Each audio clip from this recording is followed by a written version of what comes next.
जय हिंद everyone, welcome to ground zero defence academy. बच्चों, मैं Vishal Gupta, your GS faculty. हमने जो एनडीए 1 2025 एंड सीडीएस 1 2025 के फ्री बैचेस स्टार्ट किए हैं और अपनी वीडियोस, हमने लेक्चर्स जो है, वीडियो लेक्चर्स जो अपलोड किए हैं, हम उम्मीद कर रहे हैं कि आपको वो पसंद आ रहे हैं। ठीक है, और अगर आपको उससे बेनिफिट है तो प्लीज आई रिक्वेस्ट कि आप और बच्चों तक उसको शेयर करिए, बिकॉज इसका कोई कॉस्ट नहीं है। जो बच्चे पर्टिकुलरली एफर्ट नहीं कर सकते या जिनको रिवीजन के लिए चाहिए, तो उन तक ये पर्टिकुलर वीडियो को पहुंचाने का एक जो है प्रयास आपकी तरफ से हो सकता है। ठीक है, एनीवेज बच्चों, मैंने आज का जो टॉपिक स्टार्ट करना है वो इंटरनल स्ट्रक्चर ऑफ अर्थ। लेकिन एक बच्चे का कमेंट था कि सर हमने जो डेट्स पढ़ी थी उसको एक बार आप रिकॉल करा दीजिए। तो मैं एक छोटा सा, मैं हार्डली 5-10 मिनट्स लूंगा उसी डेट्स को रिकॉल कराने में, और उसके बाद I will switch over to the chapter topic internal structure of earth, यानी कि हमारी पृथ्वी की आंतरिक संरचना। ठीक है, चलिए देखो, सबसे पहले मैं डेट्स के बारे में आपको बता देता हूं क्या है। आप बहुत ध्यान से इसको समझिए, बहुत टफ नहीं है, इजी है। सिर्फ आपको ध्यान क्या रखना है कि अगर मैं इसको सन मान लेता हूं, इफ दिस इज सन, ठीक है, और इफ दिस इज अर्थ, तो ये हमारी अर्थ हो गई। अब बिकॉज हमारी जो अर्थ है वो टिल्टेड है बेटा, अर्थ इज टिल्टेड टुवर्ड्स सन, तो हमारी जो पृथ्वी है वो सन की तरफ टिल्टेड है। और जो टिल्ट है, ये इस टिल्ट की वजह से आप देख सकते हैं कि सन की जो वर्टिकल रेज है, सन की जो वर्टिकल रेज है, ठीक है, दोनों पोजीशन पे आप देखना सन की वर्टिकल रेज कहां पड़ रही है। ओके,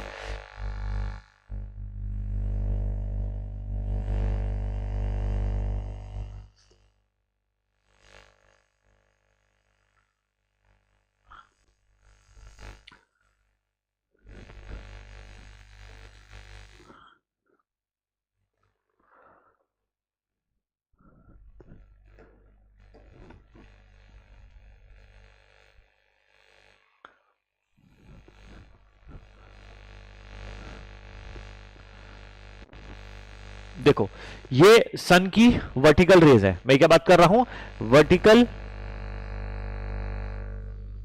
रेज, ठीक है, ये भी क्या है, वर्टिकल रेज। तो जब पृथ्वी की ये वाली पोजीशन है तो आप ध्यान रखना, सन की जो वर्टिकल रेज है पृथ्वी की इस पोजीशन पे, जब पृथ्वी हमारी ऐसे टिल्टेड है, तो ऐसे टिल्ट होने की वजह से वर्टिकल रेज ऑन किस पे है, ट्रॉपिक ऑफ कैंसर। ठीक है, यानी कि northern hemisphere will experience summers. इस पोजीशन में हम कह सकते हैं कि हमारे पृथ्वी का ये जो नॉर्दर्न हेमिस्फीयर है और ये जो सदर्न हेमिस्फीयर में है, तो डिपेंड करता है, अगर नॉर्दर्न हेमिस्फीयर इज टुवर्ड्स सन, अगर नॉर्दर्न हेमिस्फीयर सन की तरफ होगा तो वहां पर होंगी गर्मियां। क्या होंगी बेटा, गर्मियां। और सदर्न हेमिस्फीयर में उस पोजीशन में क्या होगा, विंटर्स होंगे। क्या होंगे, विंटर्स। और फिर दूसरी कंडीशन क्या आएगी, अगर नॉर्दर्न हेमिस्फीयर जो है is away from the sun, is away from the sun, is away from the sun, तो ऐसे में क्या होगा, यहां पर हो जाएंगे विंटर्स। क्या हो जाएंगे बेटा, विंटर्स हो जाएंगे। ठीक है, वेयरएज सदर्न हेमिस्फीयर में क्या हो जाएंगे, समर्स, गर्मियां हो जाएंगी। ठीक है, तो आप ध्यान रखें कि हमारी जो पृथ्वी है इट इज टिल्टेड टुवर्ड्स सन, तो हमारे पृथ्वी के ऊपर वाले हिस्से में गर्मी, नीचे सर्दी, तो ऊपर वाले हिस्से में गर्मी है, नीचे सर्दी है। और जब पृथ्वी रिवॉल्व करके यहां पहुंची तो इस पोजीशन में क्या हुआ, ऊपर वाले हिस्सा जो है सूरज के अवे हो गया, उसके विपरीत ऑपोजिट उसमें हो गया, और सदर्न हेमिस्फीयर सन की तरफ हो गया, तो नीचे गर्मी, ऊपर सर्दी। अब ये आपको ध्यान रखना है कि जो वर्टिकल रेज है वो ट्रॉपिक ऑफ कैंसर पर कब पहुंचती है, तो आप ये ध्यान रखना, ऑन 21 जून। 21 जून सूरज की लंबवत रेखा, वर्टिकल रेज इस ट्रॉपिक ऑफ कैंसर पर पहुंचती है 21 जून, और इसी को कहा जाता है समर सॉलिस्टाइस, यानी कि कर्क संक्रांति। क्या बोलते हैं, कर्क संक्रांति। ठीक है, अच्छा, ऐसे ही जब हमारी वर्टिकल रेज सन की ट्रॉपिक ऑफ कैप्रिकॉन पे पड़ेगी, ट्रॉपिक ऑफ कैप्रिकॉन पर पड़ेगी, तो आप ये कंडीशन समझना, ये होगी आपकी 22 दिसंबर, 22 दिसंबर। ओके तो दिसंबर में सूरज की वर्टिकल रेस कैप्रिकॉन। अब आप देखो कि जैसे जैसे सर्दियां बढ़ती हैं, आप देखो कि सितंबर के बाद सर्दियों का मौसम जो है धीरे धीरे टेम्परेचर फॉल होना शुरू हो जाता है, बिकॉज सन जो है कैंसर की तरफ जा रहा होता है। सन की वर्टिकल रेस कैप्रिकॉन की तरफ जा रही है। सन की वर्टिकल रेस कहां जा रही है? कैप्रिकॉन की तरफ। तो जैसे जैसे सन की वर्टिकल रेस कैप्रिकॉन की तरफ जा रही है, तो जो नॉर्दर्न हेमिस्फीयर है, नॉर्दर्न हेमिस्फीयर में टेम्परेचर फॉल होना शुरू हो जाता है और उसी को हम सर्दियां बोल देते हैं। ठीक है, फिर एक और एग्जांपल ले लो आप, जैसे ये हमारी पृथ्वी, पृथ्वी पर ये हमने बना दिए, ये इक्वेटर हो गया, ये कैंसर हो गया, ये कैप्रिकॉन और कैंसर सॉरी ना, और यहां पर हम बना देते हैं कि 21 जून। तो यहां सूरज है, सूरज यहां पर है, सूरज यहां से फिर नीचे जाएगा, सितंबर में यहां पहुंच जाएगा, फिर यहां से नीचे जाएगा, 22 दिसंबर को यहां पहुंच जाएगा, फिर दिसंबर में वापस आना शुरू हो जाएगा, मार्च में फिर यहां आ जाएगा, फिर जून में इधर आ जाएगा, फिर सितंबर में यहां आ जाएगा, फिर दिसंबर में इधर आ जाएगा, फिर मार्च में, फिर जून में। ठीक है, तो आप मानकर चलिए कि जो वर्टिकल रेज है वो सूरज जो है यहां से यहां, यहां से यहां, यहां से यहां, यहां से यहां, ये जो सन की वर्टिकल रेज है ये it keep on moving between tropic of Cancer and Capricorn. Cancer और कैप्रिकॉन के बीच में ही वर्टिकल रेस सन की घूमती रहती है, डिपेंडिंग अपॉन हमारी पृथ्वी की रेवोल्यूशन के दौरान उसकी पोजीशन क्या है। हमारी पृथ्वी की पोजीशन अगर सन की तरफ है तो नॉर्दर्न हेमिस्फीयर में सन होगा, और अगर हमारी पृथ्वी की पोजीशन ऐसी है कि सदर्न हेमिस्फीयर सन की तरफ है तो जो है वर्टिकल रेस कैप्रिकॉन पे पहुंच जाएगी। ठीक है, तो दिस इज कॉल्ड, अब आप कह सकते हैं कि जो ये वाली कंडीशन है ये समर सॉलिस्टिस हो गया। क्या हो गया? समर सॉलिस्टाइस।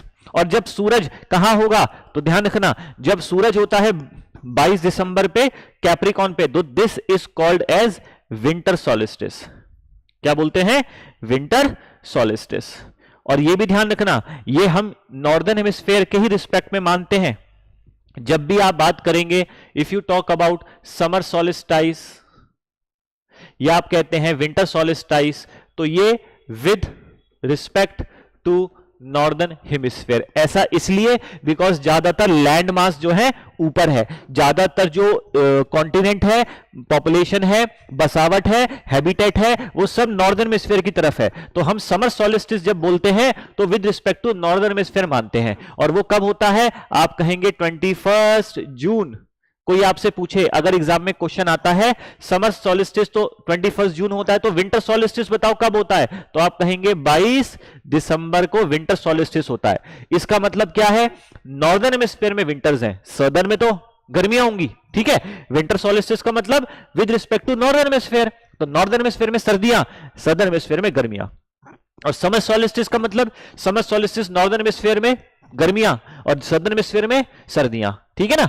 अगर उन्होंने स्पेसिफिकली पूछ लिया समर सॉलिस्टिस सदर्न हेमिस्फीयर का, तो आप कह सकते हैं 22 दिसंबर। लेकिन उन्होंने अगर मेंशन नहीं किया तो आप ये लेके चलेंगे डेट्स। ठीक है, ये दो डेट्स। अच्छा, अब ध्यान देना, इस डायग्राम में देखो, ये समर सॉलिस्टिस, ये विंटर सॉलिस्टिस। ठीक है, लेकिन सूरज जो है कैंसर पे और कैप्रिकॉन पे जब है तो इनको तो हमने नाम दे दिया, पर सूरज इक्वेटर पर भी तो दो बार आ रहा है, 1-2 साल में 2 बार आ रहा है, मार्च सितंबर आ रहा है ना 2 बार। तो जब सूरज इक्वेटर पर होता है तो that condition is called as equinox. क्या बोलते हैं बेटा इसे? इक्विनॉक्स। ओके, ध्यान रखना, दिस इज अ सिचुएशन जिसे हम कहते हैं कि sun is overhead at the equator, यानी कि विषुवत रेखा के ऊपर लंबवत सूरज की रेखा पड़ती है ना। तो sun is directly overhead at the equator, तो इक्विनॉक्स पे क्या होता है? Equal days and equal night, equal days and equal night, यानी कि दिन रात बराबर हो जाते हैं। आप देखो ना, टॉर्च आप लेके चल रहे हो तो टॉर्च आपकी बीच में है तो रोशनी बराबर बटेगी। टॉर्च अगर इधर आ जाएगी तो इधर ज्यादा रोशनी, उधर कम रोशनी, टॉर्च यहां आ जाएगी तो इधर ज्यादा रोशनी, ऊपर कम रोशनी, है ना। तो ध्यान रखना, जहां जहां सूरज जाएगा, जहां जहां सन जाएगा वहां वहां क्या होगा, वहां वहां टेम्परेचर होगा ज्यादा, वहां वहां गर्मियां होगी, टेम्परेचर ज्यादा है तो गर्मियां होगी, और वहां वहां क्या होगा, दिन बड़े होंगे, लॉन्गेस्ट डेज। ओके, जहां जहां सूरज जाएगा दिन बड़े होंगे, गर्मियां होंगी, टेम्परेचर ज्यादा होगा। तो सूरज अगर यहां पर है तो यहां गर्मी, यहां है तो यहां गर्मी, यहां है तो यहां गर्मी, और जहां नहीं है वहां सर्दी। ओके, तो जब यहां सूरज है तो दिन और बराबर हो जाते हैं, है ना। जब सूरज यहां पर है, विंटर सोलिस्टिस में क्या होता है, लॉन्गेस्ट क्या हो जाते हैं, सूरज विंटर सोलिस्टिस पे इधर पहुंच गया, नाइट, क्योंकि विंटर सोलिस्टिस हम क्या नाप रहे हैं, with respect to northern hemisphere. तो नॉर्दर्न हेमिस्फीयर में लंबी रातें हो जाएंगी, क्योंकि नॉर्दर्न हेमिस्फीयर में हो जाएंगे विंटर्स, क्या चल रहे हैं, विंटर्स। तो नॉर्दर्न हेमिस्फीयर में सर्दियां, लंबी रातें, जबकि अगर मैं कहूं सदर्न हेमिस्फीयर में क्या होगा उस समय, तो उस समय सदर्न हेमिस्फीयर में लॉन्गेस्ट डे, और वहां चल रहे होंगे समर्स।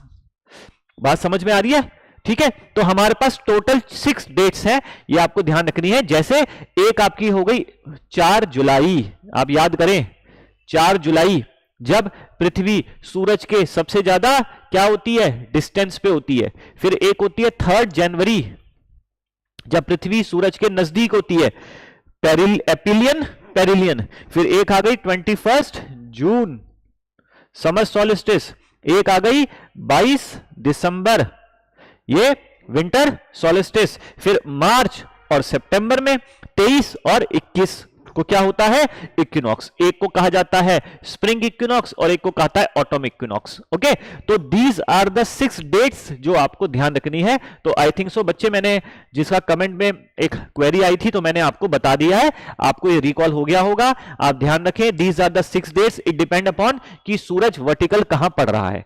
वर्टिकल यहां है समर सोलिस्टिस, यहां है इक्विनॉक्स, कैप्रिकॉन पे है विंटर सोलिस्टिस, वापस इक्वेटर पे आ गया इक्विनॉक्स, कैंसर पे आ गया अगेन समर सोलिस्टिस। क्लियर हुआ?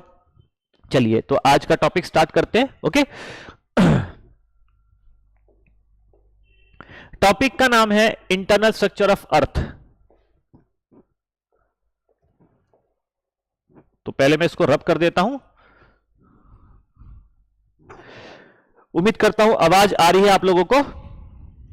गुड।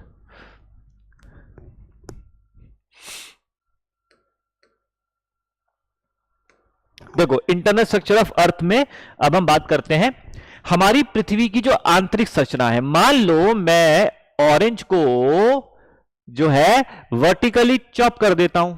जब वर्टिकली मैं उसको चॉप कर दूंगा तो उसके अंदर का एक क्रॉस सेक्शन एरिया आपको नजर आएगा।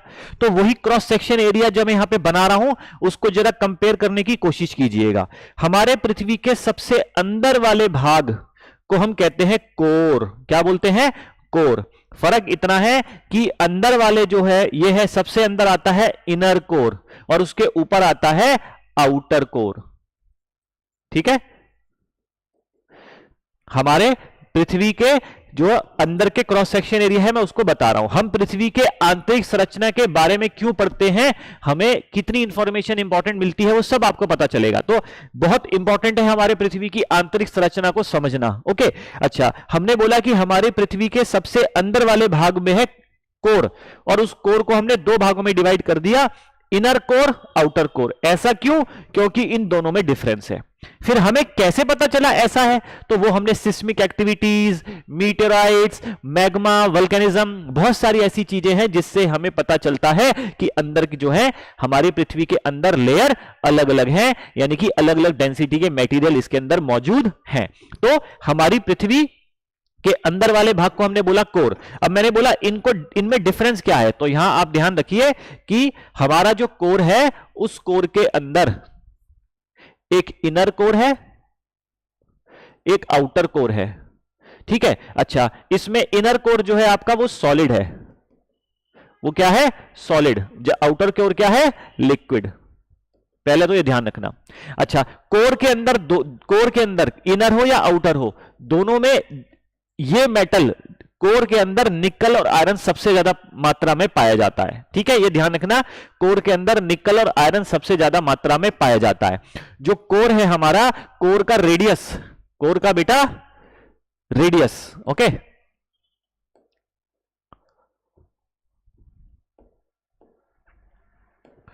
कोर का जो रेडियस है वो करीब करीब 3100 किलोमीटर, 31 से 3300 किलोमीटर के आसपास का इसका रेडियस है कोर का। ओके, और कोर के अंदर क्या है, एक इनर कोर, एक आउटर कोर, एक सॉलिड है और एक लिक्विड है।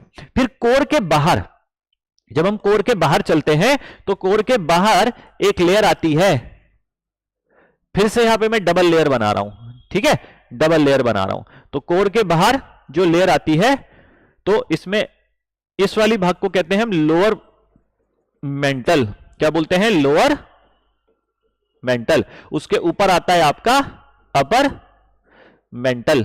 इसको मैं डायग्राम के साथ भी आपको बताऊंगा, एक डायग्राम शो करूंगा, उससे आपको क्लियर होगा। तो एक इनर कोर है, एक आउटर कोर है।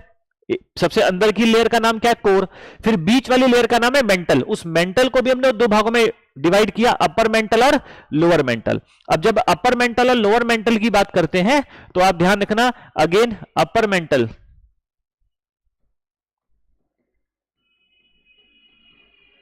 अपर मेंटल जिसको हम एस्थेनोस्फेयर भी कहते हैं। ये टर्म आपको जरूर हर किताब में मिलेगा, जो भी आप जीके की बुक पढ़ते हैं या वॉटएवर कोई भी अच्छी किताब पढ़े, एस्थेनोस्फेयर आपको ये वर्ड मिलता है। तो अपर मेंटल को ही एस्थेनोस्फेयर कहते हैं। एस्थेनोस्फेयर का मतलब होता है वीक लेयर, वीक लेयर, ठीक है। एस्थेनो मतलब क्या होता है, वीक, तो ये दुर्बलता मंडल है। और ये जो अपर मेंटल है ना, तो ये अपर मेंटल ये सेमी मोल्टन स्टेट में है बेटा, सेमी मोल्टन स्टेट में है, ठीक है, या कह सकते हैं प्लास्टिक स्टेट में है। किस में है, प्लास्टिक स्टेट में है। ओके, यहां पर मोल्टन मैग्मा है। ओके, इसके बाद जो लोअर मेंटल है, जो लोअर मेंटल है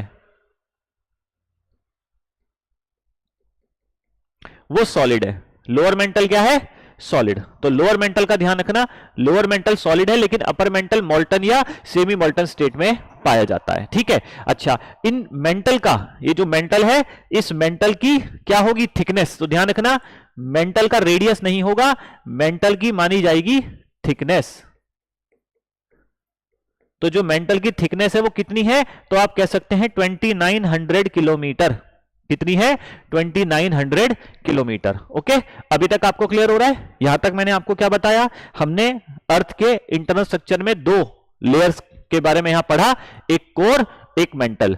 कोर दो है, मेंटल भी दो है, एक इनर कोर, आउटर कोर यहां बता दिया, एक लोअर मेंटल, अपर मेंटल, वो मैंने यहां पर मेंशन कर दिया, ठीक है। अच्छा, अब इसके आगे अगर हम बढ़ते हैं,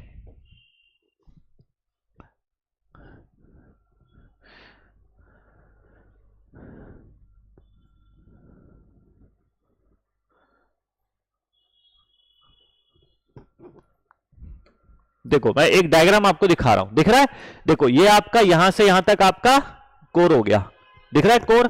फिर यहां से यहां तक आपके इसके बाद क्या हो गया, मेंटल, ये आपका मेंटल। फिर ये वाला आपका देखो सॉलिड आ गया, ये क्या है आपका इनर कोर, ये इनर, ये आउटर कोर लिक्विड आ गया, ठीक है। उसके बाद फिर ये मेंटल आ गया, यहां से यहां तक ये पूरा मेंटल है, ये वाला एरिया ये पूरा मेंटल है। दिस इज व्हाट, मेंटल, ये आपका मेंटल वाला भाग आ गया। ओके, दिख रहा है, हमने देखो ये येलो वाला पार्ट, फिर ये ऑरेंज रेड वाला पार्ट और उसके ऊपर एक लेयर। तो यही मैं आपको दिखाने की कोशिश कर रहा हूं। अब देखो, आप हमारे पृथ्वी के जो लेयर्स हैं उसको आप ऐसे मान के चलो जैसे आपने देखा है एक बॉइल्ड एग। जो बॉइल्ड एग होता है, उस बॉइल्ड एग में आप नोट करना कि उसमें जो येलो पार्ट होता है जिसे यॉक कहते हैं, तो जो येलो पार्ट है, ऐसे ही उसको आप कंपेयर करो हमारे पृथ्वी के कोर से, पृथ्वी का कोर, बॉइल्ड एग का जो येलो पार्ट है वो पृथ्वी का कोर मान लो। ऐसे ही हमारे पृथ्वी का जो मेंटल है उसे आप कंपेयर कर सकते हैं, जैसे बॉइल्ड एग का जो व्हाइट पार्ट है, बॉइल्ड एग का जो व्हाइट पार्ट है उसे आप मान लो मेंटल। अब एग में एक होता है योक, एक होता है व्हाइट पार्ट, है ना, प्रोटीन वाला पार्ट। तो अब क्या बचा, एग का शेल। तो एग का जो शेल होता है, यानी कि उसका जो छिलका होता है, तो छिलके वाला जो पार्ट है वो तो बहुत पतला है, तो उसको हम मानते हैं क्रस्ट, उसको मान लो क्रस्ट। ऐसा क्यों, अब आप इसको कंपेयर इसलिए करवा रहा हूं मैं आपसे कि आपको एक इमेजिनेशन के द्वारा ये क्लियर हो जाए कि सच में हमारी पृथ्वी का जो कोर है और हमारे मेंटल की जो थिकनेस है,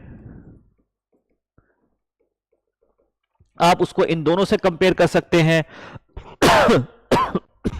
वहीं पर जो हमारे पृथ्वी का क्रस्ट है वो मात्र ये है,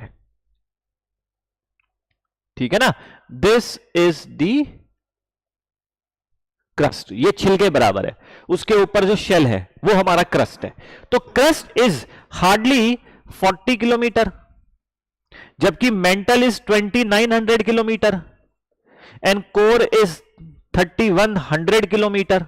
तो इतने थाउजेंड्स में जिसका रेडियस और थिकनेस हो, तो वहां पर ये 40 किलोमीटर तो एक छिलके बराबर है। तो दैट्स वाई मैंने आपको कंपेयर करने के लिए बोला, जिससे आपको और बेहतर तरीके से हमारी पृथ्वी की लेयर समझ में आ पाएगी, ठीक है ना। अच्छा, अब हमारी पृथ्वी जो है, पृथ्वी के ऊपर का जो पहली लेयर आ गई, अब हम पहली लेयर की बात कर लेते हैं। हमने कोर बात कर लिया, हमने मेंटल बात कर लिया, अब हम बात कर लेते हैं इसके क्रस्ट की। सबसे पहली लेयर का नाम है क्रस्ट, और वो क्रस्ट जो है कुछ इस तरह का है।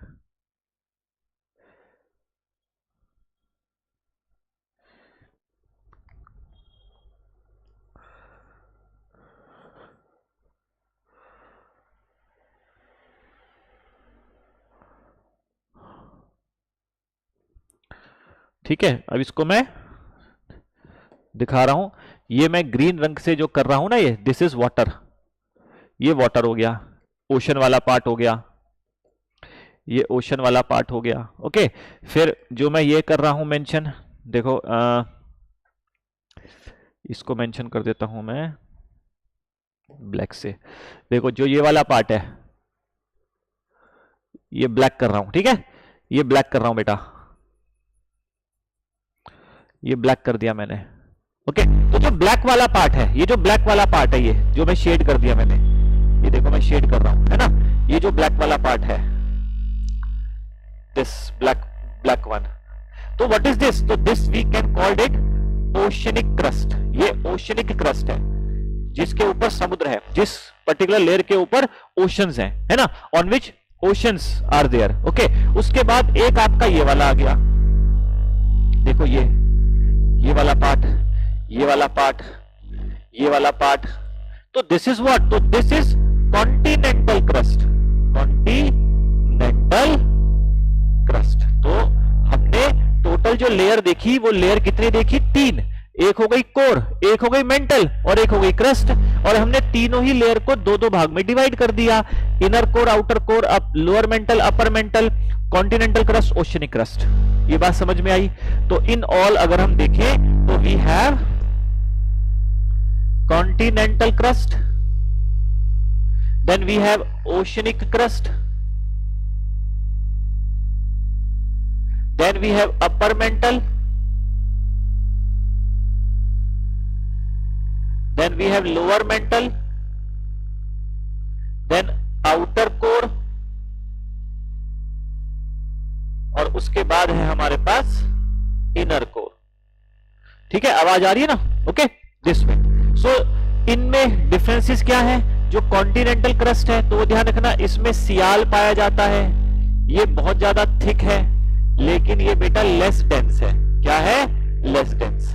जबकि ओशनिक क्रस्ट के अंदर सिलिका और मैग्नीशियम पाया जाता है, ये थिन है और ये मोर डेंस है। क्या है? मोर डेंस।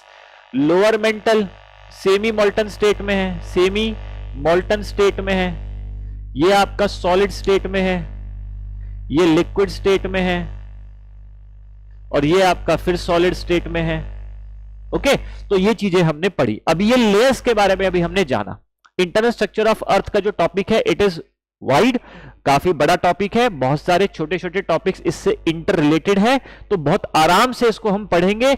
हम आराम से इनकी चीजों के बारे में, टेम्परेचर के बारे में, डेंसिटी के बारे में, इनके अंदर क्यों मोल्टन मैग्मा है, कैसे कन्वेक्शन करंट्स बन रहे हैं, है ना, वो सब चीजें हम पढ़ेंगे, इनकी डिसकंटिन्यूटीज पढ़ेंगे, सब पढ़ेंगे। अभी फिलहाल आप ये ध्यान रखो, ये जो मैंने यहां पर बोर्ड पे लिखा, इसको समझो आप, ये जो मैंने यहां मेंशन करा, ठीक है, ये थोड़ा सा आप ध्यान रखो कि भाई इंटरनल स्ट्रक्चर ऑफ अर्थ में ये डायग्राम आपको मैंने बताया, बहुत सिंपल लेमैन भाषा में बताया। आप में से कोई बच्चा फ्रेशर भी होगा तो भी आपको समझ में आने लगेगा।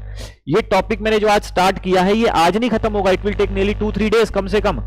तो बहुत ध्यान से सुनिए। देखो मैंने मेंशन करा, ये आप अपने नोट्स भी इस तरह से बना सकते हैं, ये डायग्राम के द्वारा भी मैंने आपको समझाने की कोशिश करी है। ठीक है, तो फिलहाल आपको मैंने यही इसलिए रोक दिया है कि पहले इतना आप एब्जॉर्ब करें और उसके बाद हम अगले टॉपिक पे चलेंगे बेटा, ठीक है, ध्यान रखना।